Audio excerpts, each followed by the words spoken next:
అందరికీ నమస్కారం. 5 రాష్ట్రాల ఎన్నికల ఫలితాల తర్వాత తెలంగాణ మంత్రివర్గ విస్తరణ మరియు మంత్రివర్గ ప్రక్షాళన ఉండేటువంటి అవకాశం ఉన్నట్టుగా తెలుస్తుంది. కొత్తగా 2 మంత్రి పదవులు నింపాల్సిన అవసరం ఉంది. వాటిని నింపబోతున్నట్టుగా తెలియవస్తున్న సమాచారం. ఒకటేమో బీసీ సామాజిక వర్గానికి, ఇంకొకటేమో లంబాడా సామాజిక వర్గానికి ఇవ్వబోతున్నట్టుగా తెలుస్తుంది.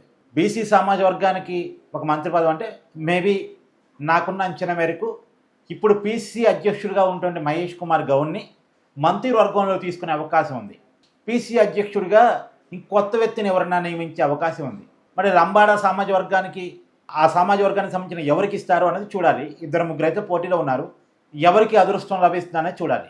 అలాగే ఇప్పుడు కొన్ని ప్రక్షాళన కూడా, అంటే ఉన్న మంత్రుల్లో కూడా మార్పులు చేర్పులు ఉంటాయి అనేటువంటిది. కొంతమందికి మంత్రి పదవులు పోతాయి, ఇంకొంతమందికి మంత్రి పదవులు వస్తాయి. ఇప్పుడు కోమరెడ్డి వెంకరెడ్డి పదవి పోతుందని ఆ ప్లేసులో వాళ్ళ సోదరుడు కోమరెడ్డి రాజగోపాల్ మంత్రివర్గంలో తీసుకోబోతున్నారు అనేటువంటిది వినపడుతున్న చర్చ.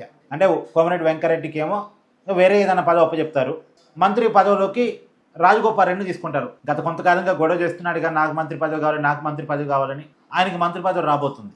మరి అన్నదమ్ములు ఇద్దరిని మంత్రి పదవిలో ఉంచలేరుగా. అందుకని రాజగోపాల్ రెడ్డికి మంత్రి పదవి ఇచ్చి వెంకరెడ్డిని ఇంకేదన్నా పదవి అప్పచెప్పే అవకాశం ఉంది. మేబీ పీసీ అధ్యక్షుడిని వెంకరెడ్డిని చేస్తారా అనేది కూడా చర్చ ఉంది. మేబీ చేయకపోవచ్చేమో. ఒక బీసీని తీసి మళ్ళీ అక్కడ ఒక రెడ్డిని పీసీ అధ్యక్షుడిగా కూర్చోబెట్టకపోవచ్చేమో.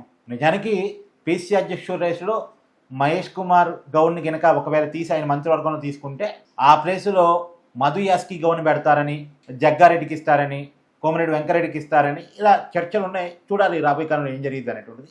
పీసీ అధ్యక్షుడిని మారుస్తారు, ఎందుకంటే మహేష్ కుమార్ గౌడ్ని మంత్రివర్గంలో తీసుకుంటారు కాబట్టి. అలాగే కోమరెడ్డి వెంకరెడ్డి పోస్ట్ అయితే పోయింది, ఆ ప్లేస్లోకి రాజగోపాల్ రెడ్డి అయితే వస్తాడు. అంతవరకు జరిగేటువంటి పరిణామం. అలాగే రేవంత్ రెడ్డి తన చేతిలో ఉన్నటువంటి మున్సిపల్ శాఖను కూడా ఒకరికి ఇచ్చేస్తాడు. ఎందుకంటే జిహెచ్ఎంసీ ఎన్నికలు ఉన్నాయి కాబట్టి మున్సిపల్ శాఖకి మంత్రి లేడు అనేటువంటి విమర్శ ఉంది. కాబట్టి ఎవరినో ఒకరిని మున్సిపల్ శాఖ మంత్రిగా పెట్టేటువంటి అవకాశం ఉంది. ఏదైనా ఇదంతా కూడా జిహెచ్ఎంసీ ఎన్నికల కంటే ముందే జరిగే అవకాశం ఉంది అనుకోండి. 5 రాష్ట్రాల ఎన్నికల ఫలితాల తర్వాత జిహెచ్ఎంసీ ఎన్నికల కంటే ముందు మంత్రివర్గ ప్రక్షాళన జరిగేటువంటి అవకాశం ఉంది అనుకోండి. చూడాలి.